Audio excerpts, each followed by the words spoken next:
감사합니다. 하나님 말씀을 함께 보겠습니다. 사도행전 13장 42절에서 52절까지의 말씀을 함께 보겠습니다.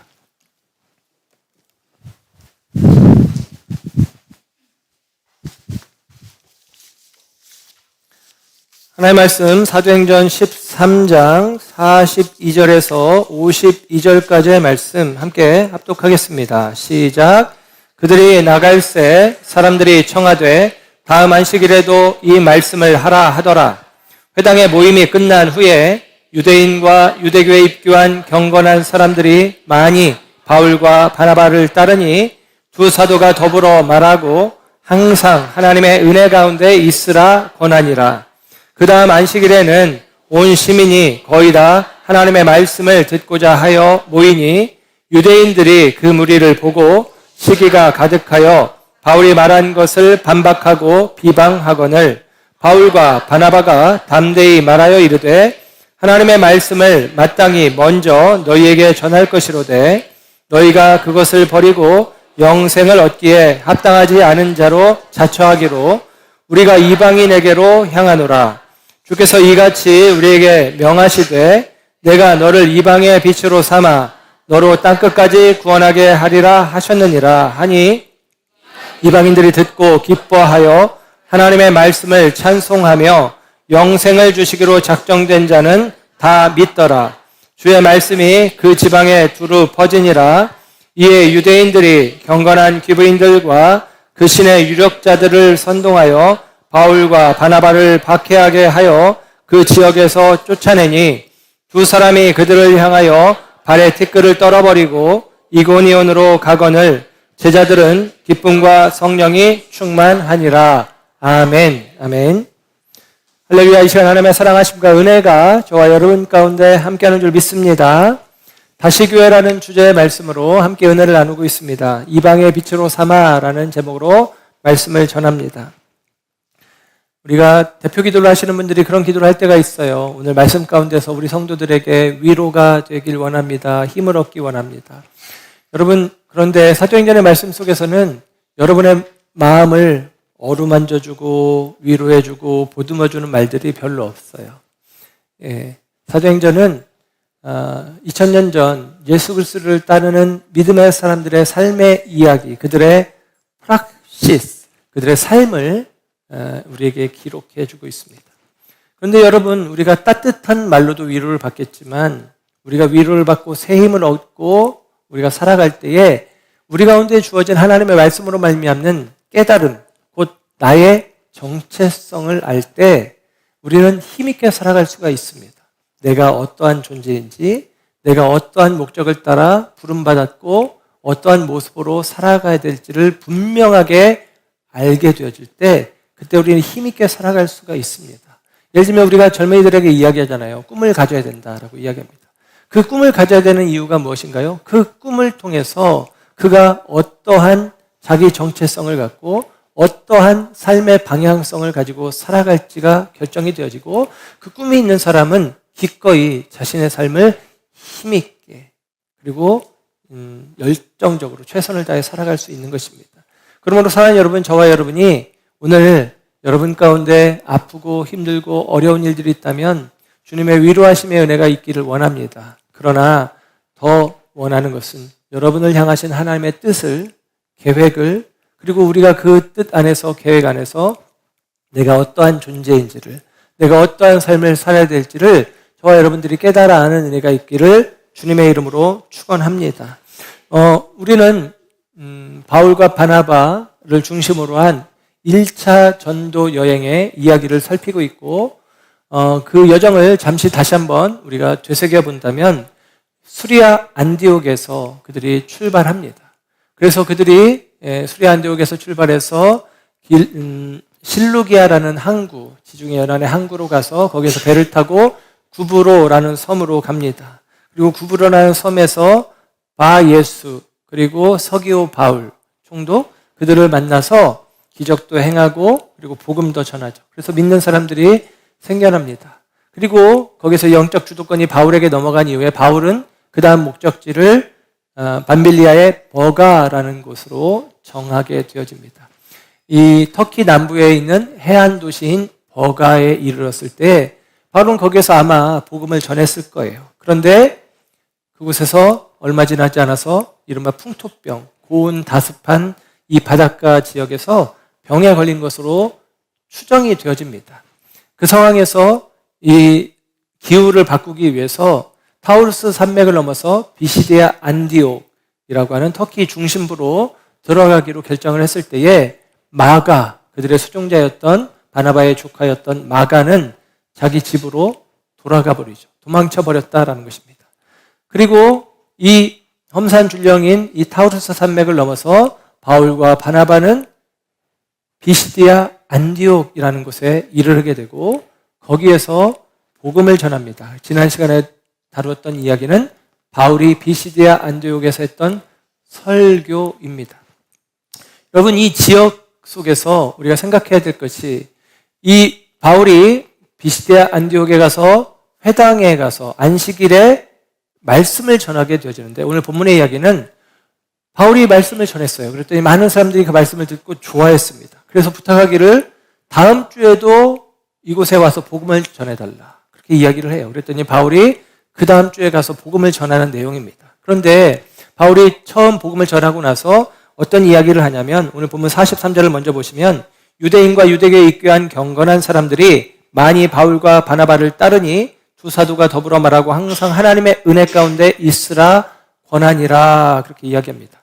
여기 보니까 유대인과 유대교에 입교한 경건한 사람들이 바울을 좋아하고 믿기 시작했어요. 여기서 유대교에 입교한 경건한 사람들이라는 얘기는 이 원래 터키 지역에 있는 사람들, 비시디아 지역에 있는 사람들이고 이방인들입니다. 이방인들이 유대교 신앙을 갖고 있었거든요. 갖고 있는 사람들이 있었거든요. 그런데 바울이 와서 거기에서 예수에 대해서 더 이야기를 하는 거예요. 그랬더니 유대인들과 경건한 유대교 신앙을 갖기로 했던 경건한 사람들이 그 일을 더 좋아하는 것입니다. 예수 복음이 자기들에게 너무나 은혜롭고 좋았던 것이죠. 그랬더니 바울이 이야기하기를 너희들이 항상 하나님의 은혜 가운데 있어야 된다라고 권면을 하고 한 주간의 시간이 지나갑니다. 여러분, 아까 지도에서도 보았던 것처럼 그들의 출발점이 수리아 안디옥에서 출발해서 실루기아 항구를 지나 구브로, 버가, 그 다음에 비시디아 안디옥에 이르렀어요. 지금 그러니까 그들이 출발했던 것도 안디옥, 지금 바울이 설교하고 지금 전도하고 있는 것도 안디옥이에요. 그래서 기억하시겠지만 알렉산더 대왕이 죽고 나서 그의 휘하에 4명의 장수들이 각자 흩어져서 자기 땅들을 차지합니다. 그리고 중동 지역을 차지한 사람은 셀류쿠스라는 사람이에요. 이 셀류쿠스라는 장군이 스스로 왕이 되어진 다음에 자기 아버지의 이름으로 16개의 안디옥이라는 도시를 만들어요. 자기 아버지 안티오쿠스의 이름으로 안티오쿠스라는 도시를 16개를 만듭니다. 그 가운데 수리아 안디옥, 바울이 복음 전도를 시작했던, 그리고 이방인 교회가 세워졌던 수리아 안디옥 교회, 수리아 안디옥은 굉장히 큰 도시라고 말씀을 드렸습니다. 로마에서도 세 번째로 큰 도시, 50만 명이 살고 있었던 도시라고 말씀을 드렸어요. 그 안디옥에서 실루기아라는 항구로, 그 실루기아는 셀류쿠스라는 이름이에요. 셀류케이아라는 원어의 이름을 갖고 있습니다. 그러니까 자기 이름으로 지어진 항구예요. 그리고 비시디아라는 지역의 또 다른 안디옥. 그러니까 여러분, 이 이름들 속에서 우리가 추정해서 볼 수 있는 건 뭐냐면 훗날 이 그리스 제국에서 만들었던 도시 위에 로마가 그리스를 점령한 이후에 로마에서도 그 도시들을 그대로 활용을 해요. 그래서 수리아 안디옥도 더 크고 또 새롭게 확장을 해가고요. 이 실루기아 항구도 새롭게 항구를 더 키웁니다. 그리고 비시디아 안디옥도 그 도시를 작은 로마라고 별명하여서 로마의 어떤 문화적인 모습들을 다 담아내도록 이 비시디아 안디옥도 로마화해서 키워요. 그 당시에 비시디아 안디옥의 인구는 10만 명 정도였다고 합니다. 지금 10만 명은 별거 아닌 것 같은 소도시의 작은 중심지 같은 생각이 들지만 고대 사회에 10만 명이면 큰 도시예요. 그러니까 50만 명의 도시가 로마 제국 안에서도 세 번째로 큰 도시니까 비시디아 안디옥도 큽니다. 그런데 이런 황제 로마에서 세운 도시들에는 뭐가 있었느냐? 황제의 신전들이 있었던 거예요. 그 황제의 신전들이 있습니다. 수리아 안디옥에도 실루기아에도 BCD의 안디옥에. 그런데 여러분, 그 황제의 신전이 세워져 있는 도시, 그 도시들이 여러분 어떻게 되느냐? 예를 들면 BCD의 안디옥의 성지순례를 가서 보면 그냥 돌덩어리 유적지들이에요. 그러니까 돌만 있습니다. 근데 그 돌들도 위까지 이렇게 담벼락처럼 세워져 있는 게 아니라 그냥 넓은 이 고지대 평야에 그냥 바닥에 그냥 돌 모양으로만 이렇게 여기가 이런 모양으로 건물이 있었다라는 흔적만 남아있는 정도로 되어 있어요. 그래서 거기에서 가서 보면 대부분의 사람들은 우리 여기 왜 왔지? 돌멩이 몇 개 보러 여기까지 왔나? 이런 생각이 드는 게 비시디아 안디옥이에요. 근데 이 비시디아 안디옥이 어떤 곳이냐면 이곳이 황제의 신전이 있고 그 대각선으로 맞은편에 유대인들의 회당터가 또 발견이 되었습니다. 고고학적으로 이제 발견이 되었어요. 그러니까 황제의 신전이 있는 곳에 이스라엘 회당터가 있는데 그 회당터에 아마도 오늘 본문의 말씀으로는 그곳에 이제 가서 바울이 전하는 것이죠. 그러면서 너희들 항상 하나님의 은혜 가운데 있으라라고 권하는 거예요. 여러분, 그 하나님의 은혜가 무엇이었습니까? 그 은혜의 말씀이었죠. 그 말씀 가운데서 선포되어진 내용이 무엇입니까? 모든 것은 썩어지지만 예수는 썩지 않는다라는 것이었어요. 바울이 전한 복음의 내용이 무엇입니까? 그들이 그렇게 존경하는 왕 다윗도 썩어짐을 면하지 못했지만 예수님은 죽은 자 가운데서 하나님이 다시 살리셨고 그는 썩지 아니함으로 라고 기록을 해주었습니다. 여러분, 세상의 모든 것들은 아무리 크고 화려하다 할지라도 결국에는 다 썩어지고 사라져 버립니다. 비시디아 안디옥의 현재의 모습을 이야기한다면 한마디로 폐허입니다. 그냥 돌덩어리 몇 개 남아있는 폐허더미가 되어진 것이 바로 비시디아 안디옥이에요. 반면에 여러분, 하나님의 말씀은 크고 화려해 보이지 않지만 그 말씀은 영원한 말씀인 줄로 믿습니다. 그 말씀이 저와 여러분에게까지 이어지고 그 말씀을 따라 저와 여러분의 삶을 은혜 가운데 살아내며 생명되게 살아내는 것이 믿음의 사람들의 삶인 줄로 믿습니다. 저와 여러분들은 그 말씀을 따라 살아가는 것이죠. 오늘 본문의 이야기, 서두에 말씀드린 것처럼 바울이 유대인의 회당에서 안식일에 복음을 전했습니다. 그랬더니 그 말씀이 너무 좋아. 다음 주에도 우리에게 와서 말씀을 전해줘. 그래서 그 다음 주에 가서 말씀을 전하고 있어요. 그래서 오늘 본문 44절의 말씀을 보시면 그 다음 안식일에 온 시민이 거의 다 하나님의 말씀을 듣고자 하여 모였다라고 이야기합니다. 바울이 말씀을 얼마나 잘 전했는지, 그 말씀이 얼마나 좋았는지 다음 주에도 전해줘. 그랬더니 그 다음 주에 갔더니 온 시민이 모여질 정도로 많은 사람들이 모여서 바울의 말씀을 듣고자 그 회당에 모여 있었다라고 이야기를 해주고 있습니다. 여러분, 이 본문을 통해서 어떤 설교가 좋은 설교인지 알만한데요. 어떤 분이 그런 이야기 하더라고요. 좋은 설교는 어떤 설교냐? 졸지 않는 설교다. 졸지 않는 설교. 여러분, 졸고 있지 않죠? 예, 아멘. 감사합니다. 가끔 조는 사람이 있는 것 같아. 예, 그리고 좋은 설교는 어떤 설교냐? 쉬운 설교다 그럽니다. 제 설교 쉽죠? 아니라고 하더라고. 다들 힘들대요. 예, 그리고 다음 주에 또 나오는 설교. 그리고 다른 사람을 데려오는 설교. 그런 설교가 좋은 설교예요. 예, 저는 좀 거리가 먼 것 같은데 아무튼 그렇습니다. 루터는 하나 더 덧붙여서 이야기했어요. 좋은 설교는 짧은 설교가 좋은 설교다. 그래서 저는 거기에 하나도 부합되는 게 없는 것 같아서 저는 좋은 설교자가 아닌가라는 생각을 해봅니다.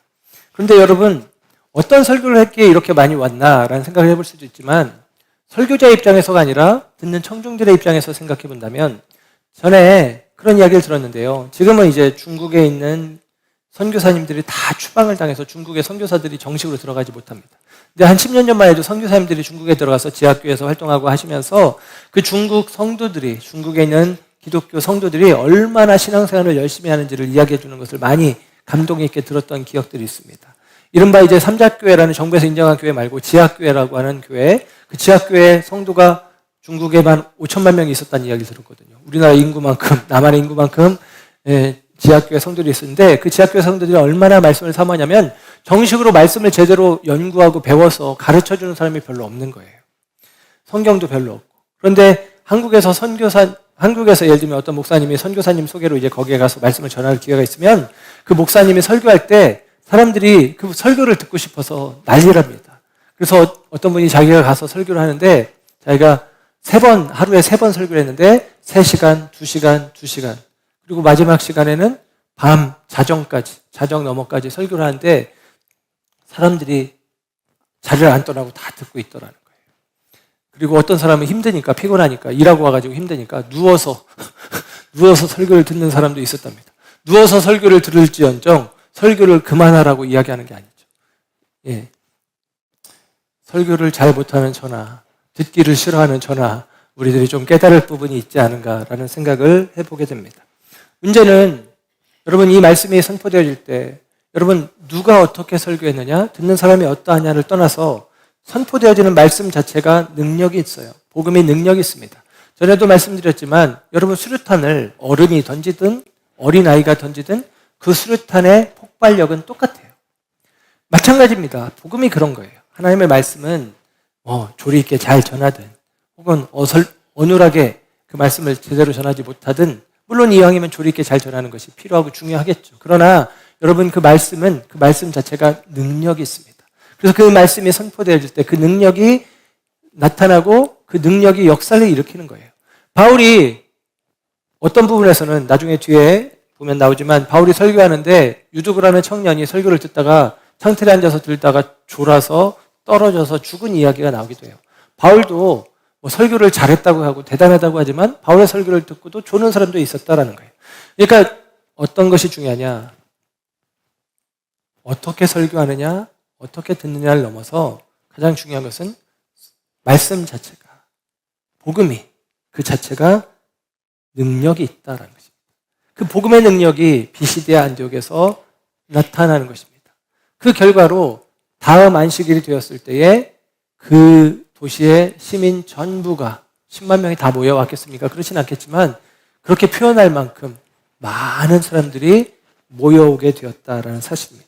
비시디아 안디옥에서 바울은 기적을 행하지도 않았어요. 사도행전 내용을 보면 비시디아 안디옥에서는 구브로에서처럼 기적을 행한 일도 없습니다. 기적이 나타나고 능력이 나타나서 사람들이 모인 게 아니라 말씀이 선포되었는데 그 말씀을 듣겠다고 수많은 사람들이 모여오는 역사가, 기적이 있었다라는 사실이죠. 문제는 그렇게 말씀을 듣겠다고 오는 사람들이 있었지만 그 사람들로 인해서 말씀을 듣겠다고 수많은 사람들이 모여올 때에 이 일을 인하여 시기하는 사람들이 있었다라고 성경은 이야기합니다. 오늘 보면 45절이죠. 이렇게 이야기합니다.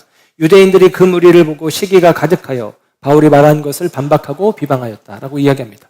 유대인들이 구분되고 있어요. 말씀을 듣기를 원하는 유대인들이 있었고 그 말씀을 듣는 사람들이 많았을 때 그것을 시기하는 유대인들이 있었다는 것입니다. 그러니까 유대인이라고 싸잡아서 나쁜 놈들 그렇게 하면 안 되고 유대인들 가운데 말씀을 사모해서 예수 말씀을 사모해서 오는 사람도 있었지만 그렇지 않은 사람들도 있었죠. 근데 그렇지 않은 사람들은 누구일까요? 여기서 바울의 말씀 전함을 시기하고 많은 비시디아 사람들이 모여진 것을 시기하고 싫어했던 사람들이 누구일까요? 그 이전에 이 회당에서 말씀을 전했던 사람들일 것입니다. 자기들이 말씀 전할 때는 몇 명 안 모였는데 바울이라는 이방인이 낯선 사람이 와가지고 말씀을 전했는데 갑자기 사람들이 많이 모여드니까 뭐예요? 한마디로 짜증이 나는 거죠. 시기가 나는 것입니다. 이것이죠. 여러분 이 시기하다라는 말이 이제 영어 표현인 라이벌이라는 말로 이제 파생이 되는데 이 라이벌이라는 말이 리버라는 말에서 왔다고 해요.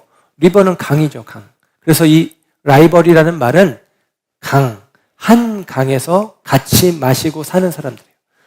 한 강을 함께 이용하는 사람들이라는 의미가 라이벌이라는 의미입니다. 거기에서 시기, 분쟁, 다툼들이 촉발되어지는 거예요. 그러니까 여러분 같은 강에 있는 사람들, 우리 식으로 표현하면 같은 일을 하는 사람들이 시기하는 것입니다.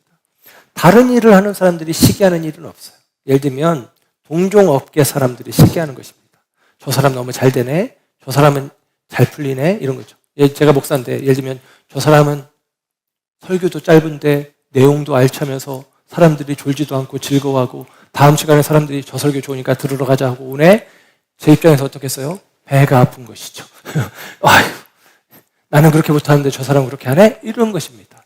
예를 들면 다른 교회 어떤 성도님이 신앙생활을 잘하고 교회에서 열심히 봉사하고 섬기는 분이 있다면 목사인 제가 그 성도님을 시기할까요?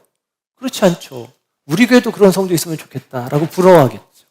그런데 다른 교회 목사님이 설교도 잘하고 막 사람들이 막 따르고 그러면 제 마음이 어떨까요? 시기가 일어나는 거죠. 왜? 동종업계 같은 한 물을 먹고 마시는데 저 사람은 왜 이렇게 잘 나가는 거야? 기분 나빠. 싫어. 이런 마음이 드는 것입니다. 그러니까 유대인들이 시기했다라는 것은 그들 나름대로도 자기들은 열심히 말씀을 전했는데 저희들 때는 이런 일이 없었는데 바울이 말씀을 전하니 사람들이 모여드는 거죠. 왜요? 바울이니까? No. 그럴 수도 있어요. 그러나 더 중요한 것은 복음을 전했다는 거예요. 예수 그리스도를 믿는 믿음. 하나님의 약속 가운데 주어진 예수님을 믿는 믿음 가운데 있는 사람들은 예수님을 살리신 것처럼 그의 인생도 주님 안에서 영원한 생명 가운데 있을 것이다. 그들은 썩어짐의 세상에 국한되지 않고 하나님께서 영원한 생명 가운데로 나아가게 하신다라는 복음이 선포되어질 때에 수많은 사람들이 그 복음을 듣기 위해서 왔다라는 사실입니다. 여러분, 바울이 복음을 전하고 있어요. 그랬더니 시기하는 사람들이 있습니다. 그들이 시기하면서 하는 일들이 무엇이냐? 45절의 말씀을 이어서 보시면 반박하고 비방하였고 그 다음에 50절의 말씀을 보면 그들이 어떻게 하느냐? 사람들을 선동해서 유력자들을 선동해서 바울을 박해하는 일까지 합니다. 곧 복음 전하는 일을 방해하고 회방하는 일을 하는 거예요. 여러분, 이 모습이 어떠합니까? 반박하고 비방하고 방해하고 이 모습은 복음의 반대자들이 되었다는 의미예요. 그들은 지금 회당에서 말씀을 전하는 자들입니다. 그들은 하나님의 뜻을 나타내는 사람들이에요. 그런데 그들이 시기하는 마음 때문에 하나님의 뜻이, 하나님의 말씀이, 하나님의 구원 계획이 선포되고 있는 것을 어떻게 하고 있어요? 회방하는 자들이 되었다는 거예요. 안타깝죠. 속상하죠. 여러분, 저와 여러분이 그래서 누군가 우리 안에서 믿음의 사람들이 일어날 때에 그들을 시기하고 미워하는 것이 아니라 저와 여러분들이 그들을 통해서 거룩한 도전을 받을 수 있기를 원합니다. 나도 저 사람처럼 열심히 신앙생활 해봐야 되겠다. 헌신해봐야 되겠다. 내가 믿음의 결단을 내려봐야 되겠다. 이런 마음들이 우리 가운데 있어져서 우리가 복음을 막아서는 인생이 아니라 함께 복음의 일꾼 되어지는 일들이 우리 가운데 있어지기를 주의 이름으로 축원합니다. 이 결과로 바울은 더 이상 이 비시디아 안디옥에서 복음 전하는 것이 어렵겠다라고 생각을 합니다. 그리고 그는 생각하기를 내가 그러면 이 유대인들이 아닌 이방인들에게 복음을 전해야 되겠구나라고 생각을 하는 것이죠. 오늘 보면 46절의 말씀을 보시면 이렇게 기록이 됩니다. 46절, 47절인데요. 바울과 바나바가 담대히 말하여 이르되 하나님의 말씀을 마땅히 먼저 너희에게 전할 것이거든. 내가 하나님의 말씀을 유대인들에게 먼저 전하는 것이 마땅하다. 그런데 너희가 그것을 버리고 너희가 그 하나님의 말씀을 저버리고 영생을 얻기에 합당하지 않은 자로 자처하기로 그래서 우리가 이방인에게로 향하노라 그럽니다. 너희가 하나님의 말씀을 받아들이기를 거절하였기에 내가 이제 이방인들에게 이 말씀을 전한다라는 것이죠.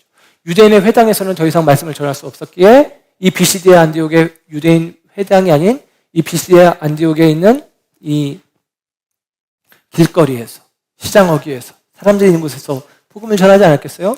회당에 가지 않은 사람들은 어떤 사람들이겠어요? 믿지 않는 사람들이죠. 이방인들이죠. 이방인들에게 복음을 전하게 되었다라고 이야기를 해주고 있습니다. 여러분, 바울이 이방인들에게 복음을 전해서 그의 별명이 이방인의 사도라는 거예요. 오늘 본문에도 47절에 이렇게 이야기합니다. 주께서 이같이 우리에게 명하시되 내가 너를 이방의 빛으로 삼아 너로 땅끝까지 구원하게 하리라. 이 말씀대로 내가 이방의 사도로서 이방인들에게 내가 나아간다라고 이야기하는 것입니다. 이번에 필리핀 선교 가겠다고 했는데 가신다고 신청하신 분이 거의 없어서 올해는 취소를 해야 될 것 같아요. 그런데 괜찮습니다. 다음에 또 기회가 있겠죠. 제가 이제 필리핀 단기 선교를 여러 번 가게 되는데 필리핀에 갈 때마다 느끼는 것이 무엇이냐면 가서 이제 설교를 할 때 그런 이야기를 합니다. 우는 자와 함께 울어라 라고 하는 주님의 말씀대로 여러분 가운데 제가 왔습니다. 선교사님들은 이미 여러분과 함께 하시면서 여러분과 함께 울고 웃고 여러분과 동행하고 있습니다. 그런 이야기를 해요. 그러면서 그들이 큰 위로를 받고 도움을 받고 좋아합니다. 그런데 거기서 은혜를 경험하면서 느끼는 생각은 뭐냐면 한국에 들어가면 우리 성도들을 더 잘 섬겨야 되겠다 이런 생각이 드는 거예요. 그러면서 한국교회에 대한 걱정과 염려가 있기도 합니다. 왜냐하면 그들 가운데 우는 자와 함께 운다고 할 때에 그들의 어려움을 헤아리고 그들에게 도움을 주는 일들을 우리가 하잖아요. 가서 선교를 갔다고 해서 우리가 전도하고 막 복음 전하고 못합니다. 말이 통해야 말을 하죠. 안 돼요. 그래서 가서 그냥 그 믿음의 공동체를 위로하고 격려하고 함께하는 일들을 하는 거예요.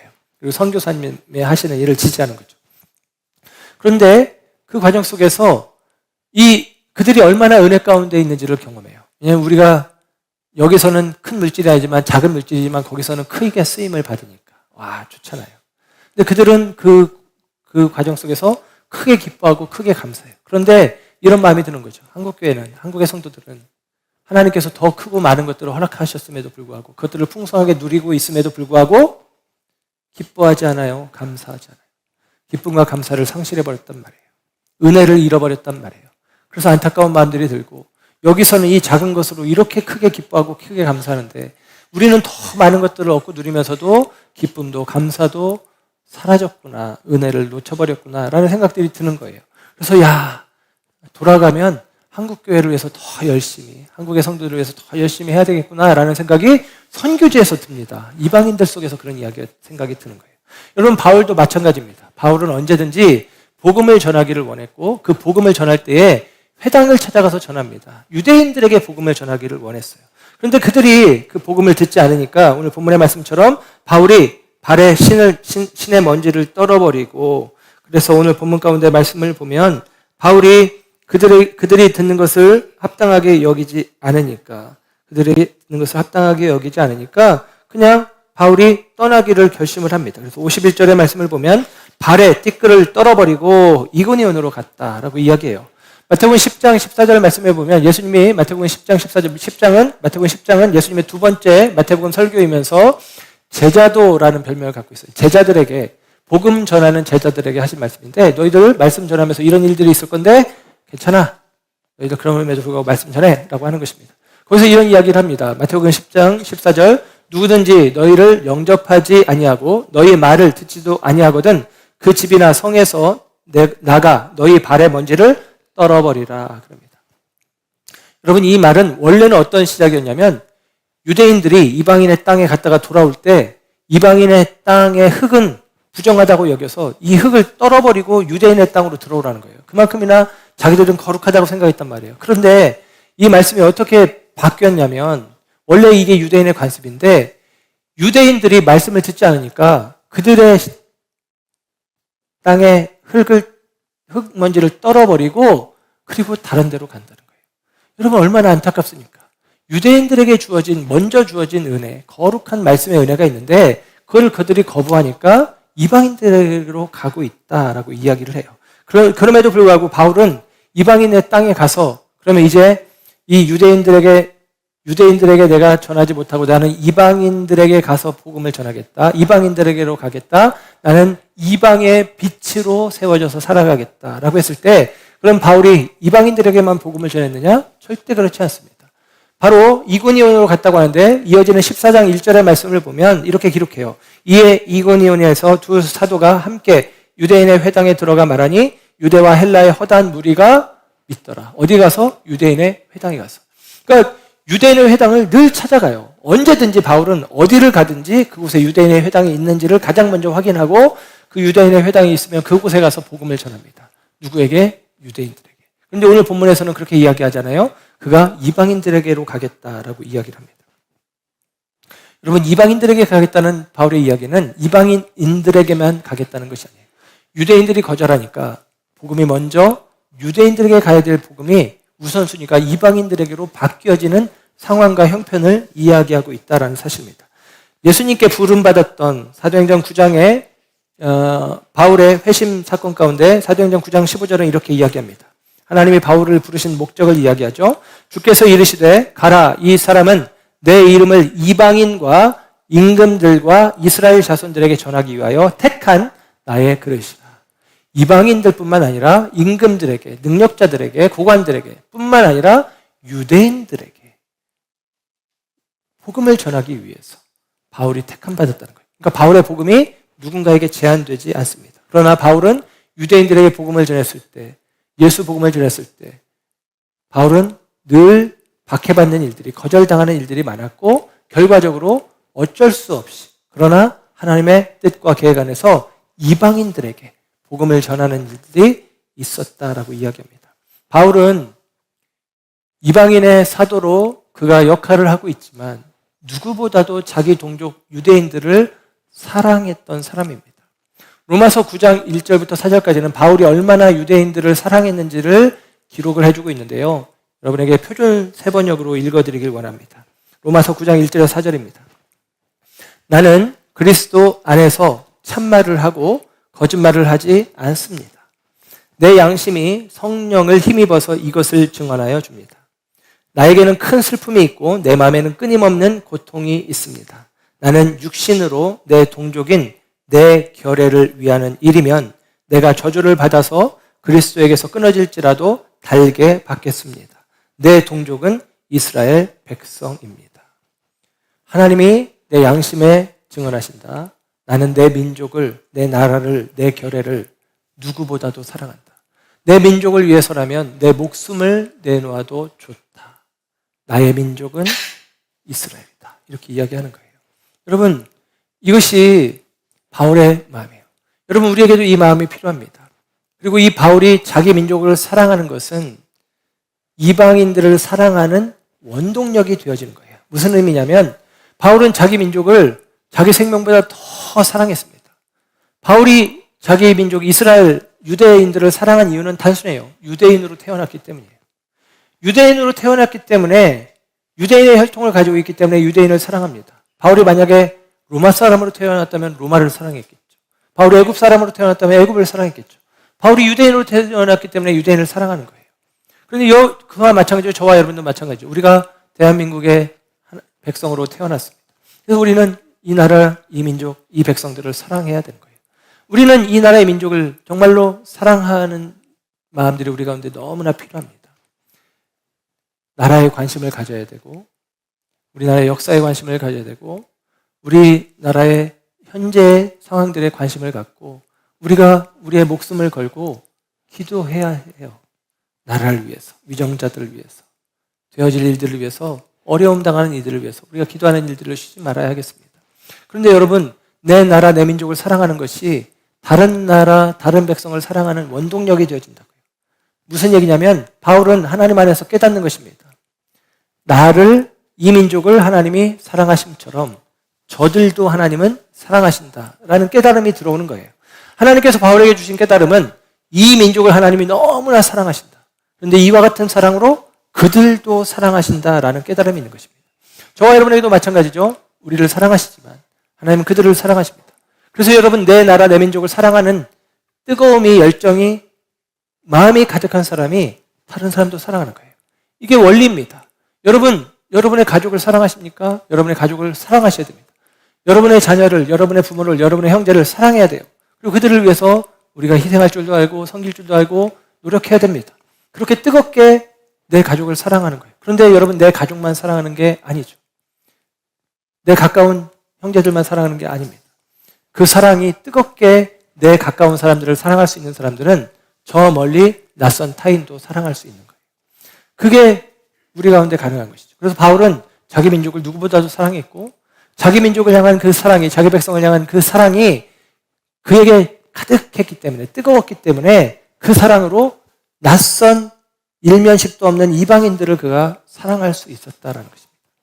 여러분, 저와 여러분이 그 하나님의 사랑을 우리가 나타내고 증거하기 위하여 여러분, 유대인들을 사랑했던 바울처럼 내 나라, 내 민족, 내 백성들을 사랑하는 마음들이 우리 가운데 먼저 분명하게 있어지기를 주의 이름으로 축복합니다. 그럼에도 불구하고 바울은 자기 민족을 사랑했지만 유대인들의 방해로 말미암아, 박해로 말미암아 유대인 회당에서 복음 전하는 일을 못하고 그의 표현이 오늘 보면 47절에 이야기하는 것처럼 내가 널 이방의 빛으로 삼았다라고 하는 말씀을 자신에게 인용, 적용하면서, 이 말씀은 이사야서 49장 6절에 있는 말씀이에요. 이사야서 49장은 이사야서 성경에는 종의 노래라고 하는 것이 네 번이 나옵니다. 이사야서 42장에, 49장에, 50장에, 53장에 종의 노래가 있어요. 여기서 나오는 종은 우리 기독교에서는 예수님으로 해석을 합니다. 유대교에서는 이스라엘 백성, 자기들이라고 해석을 하고요. 또 혹은 뭐 모세다, 혹은 고레스다 등등 여러 이야기를 하기도 해요. 그럼에도 불구하고 우리가 해석하는 것은 예수님이에요.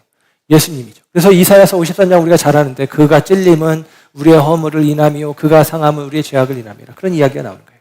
그런데 이사야서 49장의 종의 노래에서는 어떤 이야기를 하냐면 이스라엘 나라가 회복되고 그리고 땅 끝까지 모든 이방 나라가 다 회복될 거라는 거예요. 그런데 그 회복을 가져오는 그 종이 있다는 거예요. 그 종이 누구냐? 예수님이죠. 그런데 그 예수님이 종인데 바울은 유대인들의 이해를 가지고 이해를 합니다. 어떻게 이해하냐면 나로 말미암아 이방의 빛으로 삼았다라고 여기는 것이죠. 그래서 이것을 우리가 신앙적으로 적용하면 이렇게 이해하면 좋아요. 예수님이 이방인들에게 비춰질 구원의 빛이 되어주시는데 그 예수님의 행하신 일들이 사도행전, 사도들을 통해서 이어지는 것입니다. 오늘 저와 여러분을 통해서 이어지는 것입니다. 저와 여러분이 작은 예수로서 이방의 빛으로 저와 여러분들을 부르셨다는 거예요. 그리고 우리를 통해서 하나님이 구원의 일들을 이루어 가신다라고 저와 여러분들이 기억해야 하는 것입니다. 오늘 본문의 말씀 속에서 보면 하나님의 말씀이 들려질 때 그 말씀을 거절한 사람들이 있습니다. 46절의 말씀을 보세요. 하반절입니다. 46절 하반절. 너희가 그것을 버리고, 그것이 뭐예요? 말씀, 하나님의 말씀. 하나님의 말씀을 버리고 영생을 얻기에 합당하지 않은 자로 자처했다는 거예요. 너희들은 하나님의 말씀을 버리고 영생을 얻기에 합당하지 않은 자로 자처했어. 반면에 하나님의 말씀을 기뻐 받은 사람들이 있습니다. 48절이죠. 기뻐하여 받은 사람들. 그들에 대해서 이렇게 표현합니다. 48절. 하나님의 말씀을 그들이 찬송하며 영생을 주시기로 작정된 자는 다 믿더라. 영생을 주시기로 작정된 자는 다 믿더라. 그럼 우리는 어떤 생각이 들어요? 하나님이 미리 작정하신 사람들은 다 영생을 주시기로 주님이 생각하시는 사람들은 다 믿게 되어지는구나 라고 생각하면서 우리가 알고 있는 예정론의 생각을 합니다. 그런데 이 예정론과 운명론은 달라요. 그러니까 이중 예정설은 성경적이지 않아요. 무슨 얘기냐면 태어날 때 이 사람은 구원받을 사람, 이 사람은 구원받지 못할 사람 구분해 놓지 않았다라는 것입니다. 여러분, 그게 구별되어진 게 아니에요. 예정론이 쓰일 때는 일반적으로 미래를 보는 안경으로 우리에게 주는 게 아니에요. 미래를 보는 안경으로 제가 예를 들면 예정론으로 여러분에게 이야기할 때 여기 사람들은 구원받겠네, 여기 사람들은 구원 못 받겠네 이렇게 이야기하는 게 아니란 말이에요. 미래적으로. 그게 아니라 과거를 돌아보기 위한 안경으로 우리에게 주셨다라고 이야기합니다. 과거를 돌아보는 안경. 그래서 무슨 얘기냐면 어거스틴은 예를 들면 예정론을 구원과 관련해서 이야기합니다. 나는 구원받을 가능성이 없었는데 내가 구원받은 하나님의 자녀가 되었어. 그러면 그 이유는 뭐예요? 나에게 있지 않잖아요. 하나님이 나를 택하신 거구나 라고 고백하게 된다는 거예요. 칼빈은 이 예정론을 교회와 관련되어서 사용을 합니다. 나는 하나님 앞에 쓰임받을 이 교회에 속할 만한, 교회의 일꾼으로 세워질 만한 자격이 없는데 내가 현재 교회 공동체의 일원이며 내가 지금 예를 들면 사역자로 일꾼으로 일하고 있어. 그러면 나한테 어떤 자격이 있어서 내가 일꾼이 되었다가 아니라 하나님이 나를 택하셔서 내가 하나님의 일꾼이 되었구나라고 여기는 것입니다. 그래서 내가 죄인이었기 때문에 나는 구원의 자격이 없었고 내가 죄인이었기 때문에 하나님의 손에 붙잡혀 쓰임받을 수 없었는데 내가 구원받은 하나님의 백성이요 하나님이 들어쓰시는 일꾼이 되어진 것은 오로지 하나님의 은혜로구나 라고 고백할 때에 그때의 고백이 하나님이 나를 택하셨다라고 하는 거예요. 나는 그럴 자격이 없는데 그렇게 이야기하는 것입니다. 바울도 똑같이 이야기하는 거예요. 하나님께서 나를 구원하신 것은 하나님께서 나를 택하시며 하나님께서 나를 이렇게 복음의 증인으로 일꾼으로 삼으신 것은 하나님께서 나를 택하셨기 때문이다 라고 바울은 고백하고 있다는 것입니다. 여러분, 그들이 영생을 얻기에 합당하지 않은 자로 선택되거나 영생을 얻기에 합당한 자로 결정되어지기 전에 그들에게 주어진 게 뭐예요? 하나님의 말씀. 그 말씀을 거절한 사람들은 영생에 합당하지 않은 사람이라고 여기는 것이고 하나님의 말씀을 기뻐 받는 사람은 영생에 합당한 자로 여겨지는 것입니다. 그래서 그들에게 말씀이 먼저 주어져요. 복음이 주어져요. 그리고 그 복음을 그들이 받아들이냐 마느냐는 우리식으로 표현하면 그들의 자유의지예요. 그들의 선택인 것입니다. 그 선택이 먼저 있고 그 결과가 영생에 합당하지 않은 자로 여겨지고 영생에 합당한 자로 여겨지는 것입니다. 그러면 여러분, 저와 여러분 하나님의 말씀 앞에서 그 말씀을 우리의 삶 가운데 하나님의 말씀으로 여기고 그 말씀이 우리 가운데 구원의 말씀, 생명의 말씀으로 여기며 그 말씀을 붙들고 있습니까? 그렇다면 우리가 영생에 합당한 자가 되어진 줄 믿습니다. 근데 여러분 여기서 멈추어서는 안 돼요. 내게 주어진 말씀에 내 안에 멈추어지면 안 된다라는 것입니다. 오늘 본문의 말씀을 보면 그 말씀이 사방에 두루 퍼졌다고 해요. 49절 볼까요? 48절 하반절, 영생을 주기로 작정한 자는 다 믿더라. 주의 말씀이 그 지방에 두루 퍼지니라. 아멘. 그 지방에 주의 말씀이 두루 퍼졌습니다. 누구에 의해서? 바울에 의해서. 맞죠? 근데 1차적으로는 바울이 전했지만 2차적으로는 바울의 말씀을 기쁘게 받은 사람들이 전하는 거예요. 그러니까 그 다음 주에 그 동네 사람들이 다 회당에 모일 만큼 뭐예요? 말씀을 받은 사람들이 말씀을 전했기 때문에 많은 사람들이 이곳에 모여졌다라고 이야기하는 것입니다. 저와 여러분은 어떻습니까? 말씀의 증인으로 살아가고 있습니까? 그 말씀을 따라 사는 사람들은 영생에 합당한 사람입니다. 그 영생이라는 얘기는 영원한 생명이에요. 근데 우리가 영원히 삽니까? 죽죠. 그러나 우리는 영생을 믿어요. 왜냐하면 우리가 가지고 있는 예수 생명은 참 생명이라고 믿기 때문입니다. 우리는 참 생명을 가진 자. 왜? 말씀이 약속한 바를 따라 믿기에 그 말씀 안에서 우리는 참 생명이 되어집니다. 참 생명이기에 썩지 않는다는 거예요. 우리의 육신은 썩을지 모르지만 우리를 통해서 이루시고자 하시는 하나님의 뜻과 계획은 세상 가운데서 멈춰지지 않습니다. 썩지 않습니다. 멈춰지지 않습니다.